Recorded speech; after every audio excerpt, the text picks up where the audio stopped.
Global Typhoon, Chairman TV. Weather update. Helping homeless people. Please subscribe.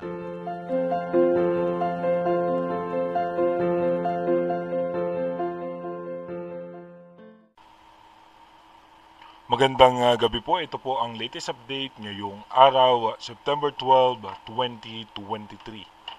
Yung minomonitor nga po nating tropical depression ayon sa European Center, ito nga po ay nag-downgrade na into low pressure area. At naapektuhan nga ng extension ng kaulapan nitong low pressure area ang parte ng Cagayan Valley, Bicol Region, Quezon, Aurora, Northern Samar. Asahan nga po natin, meron tayo dyan mararanasan ng mga biglaang pagbuhos ng pag-ulan. Dito naman sa may parte ng Metro Manila, Mimaropa, Western Visayas, Zamboanga Peninsula, Zambales, Bataan, at natitirang bahagi ng Calabarzon, ay asahan natin meron po tayo mga pag-ulan dahil naman po yan sa ating habagat o southwest monsoon. Meron din mga pag-ulan dito sa may parte ng Mindanao, lalong-lalo na sa may part ng Butuan at ng Ipil. Meron din po tayo mga pag-ulan. Ayon naman sa advanced weather forecast ng European Center, sa ngayon wala po tayong bagyo na iminomonitor na posibleng mabuo. Possible puro low pressure area ang mabubuo sa loob at labas ng Philippine Area of Responsibility. Pero magdudulot po ito ng mga pag-ulan sa bansa dahil po sa paghatak ng habagat. At nalalapit na nga po ang pagtatapos ng habagat na possible nga po by first week ng October ay dahan-dahan ng bubuga itong amihan o yung northeast monsoon. Dumako na po tayo sa ating advanced weather forecast.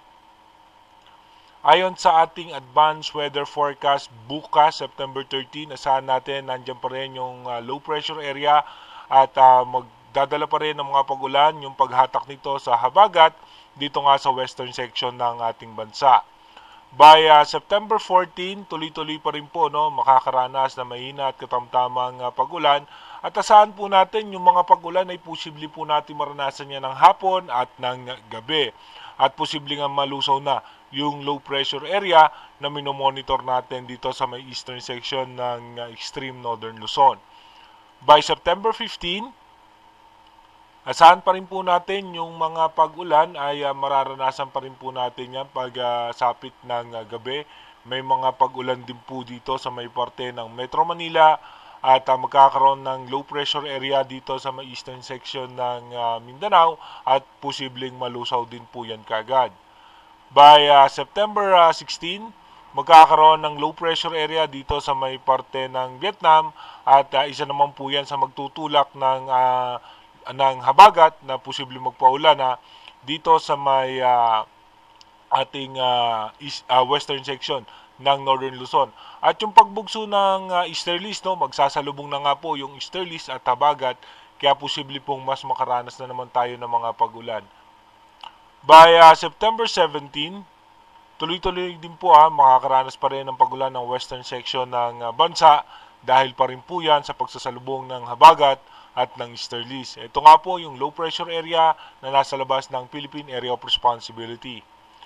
By September 18, asahan pa rin po natin meron tayong mga posibilidad na malalakas na pag-ulan pagdating po yan ng hapon at ng gabi dahil pa rin po yan sa posibleng pagsalubong ng habagat at ng easterlies.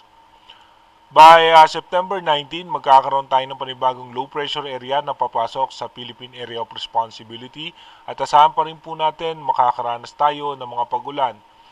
By September 20, inulit po natin yung halos ng mga pag-ulan na posible natin maranasan ay posible po mag-umpisa yan ng hapon at ng gabi at posibleng meron din po tayo sa madaling araw.